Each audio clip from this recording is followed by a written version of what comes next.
அனைவருக்கும் வணக்கம். ஸ்ரீ ஸ்வர்ணா குரல் கிச்சனுக்கு உங்களை வரவேற்பதில் நான் மகிழ்ச்சி அடைகிறேன். இது தேம்ஸ் நதி. இந்த நதியோட அழகை பாருங்க. எப்படி இரண்டு கரையும் தொட்டு எவ்வளோ தண்ணீர் ஓடுது பாருங்க. இதை பார்க்கும்போது மனசுக்கு எவ்வளோ மகிழ்ச்சியா இருக்குன்னு யோசிச்சு பாருங்க.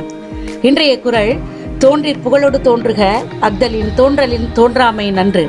வானம் எப்படி தோன்றியதோ, பூமி எப்படி தோன்றியதோ, எவ்வளவு புகழுடைய மனிதர்கள் தோன்றினார்களோ, அதே போன்று நாட்டுக்கு நன்மை பயக்க நல்ல நதிகளும் அவ்வப்போது தோன்ற வேண்டும். அதன் இரு கரைகளும் தொட்டு ஓட வேண்டும்.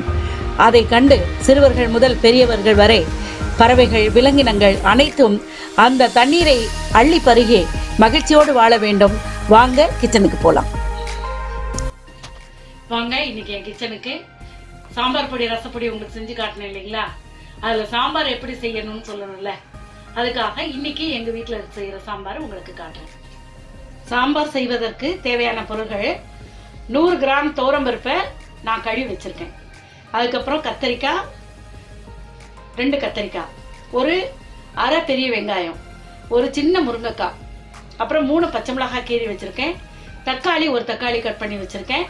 மேலே தூவுறதுக்கு மல்லித்தழை, ஒரு எலுமிச்சங்காய் அளவுக்கு புளி, 2 ஸ்பூன் உங்கள் வீட்டில் அரைக்கிற அதே மாதிரி சாம்பார் பொடி தான், உங்கள் வீட்டில் அரைக்கிற சாம்பார் பொடி வச்சுருக்கேன்.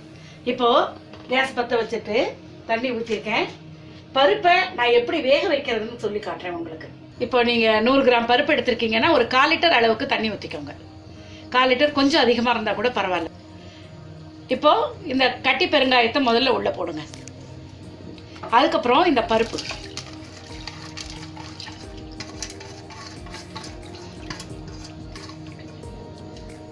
மஞ்சத்தூள் 1 டீஸ்பூன், ஜீரகத்தூள் 1/2 டீஸ்பூன்,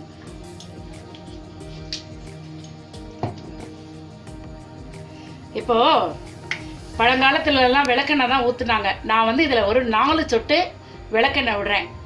விளக்கெண்ணெய் பிடிக்காதவங்க நல்லெண்ணெய் 4 சொட்டு விட்டுக்கோங்க.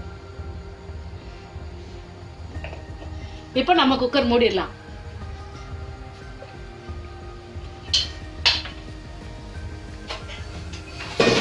பருப்பு 5 விசில் விட்டு நல்லா குழைய வேக வச்சிருக்கேன். இப்போ இந்த காய், இப்போ ஒரே ஒரு ஸ்டீம் விட்டு சாம்பார் ரெடி ஆயிடுச்சு. இப்போ தாளிக்க போறோம்.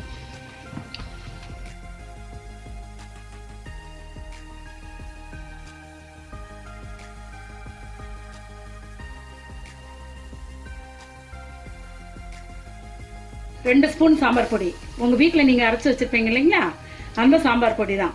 அப்புறம் நான் கரைச்சி வச்சிருக்கிற அந்த ஒரு எலுமிச்சங்காய் அளவுக்கு புளி, உப்பு 3 சேர்ந்து இதில் கரைச்சி ஊத்துறேன்.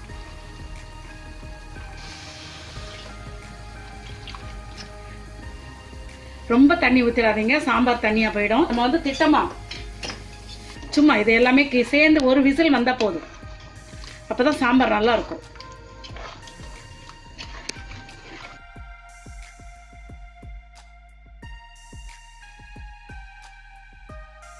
வானல்ல 1 ஸ்பூன் எண்ணெய் விட்டுருக்கேன்.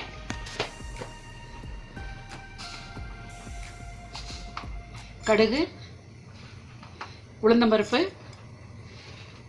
கொஞ்சோண்டு ஜீரகம் போட்டு இந்த கடுகு வெடிக்கட்டும். பாருங்க, நான் சொன்ன மாதிரி நான் கொடுத்த சாம்பார் பொடியை வச்சு மேலே தூவி இந்த சாம்பார் பண்ணியிருக்கேன். இதே மாதிரி அளவுகளோட நீங்கள் செய்து பார்த்துட்டு எனக்கு கமெண்ட் பாக்ஸில் போடுங்க. இந்த வீடியோ உங்களுக்கு பிடிச்சிருந்தா லைக் பண்ணுங்கள், ஷேர் பண்ணுங்கள், சப்ஸ்கிரைப் பண்ணுங்கள். நன்றி.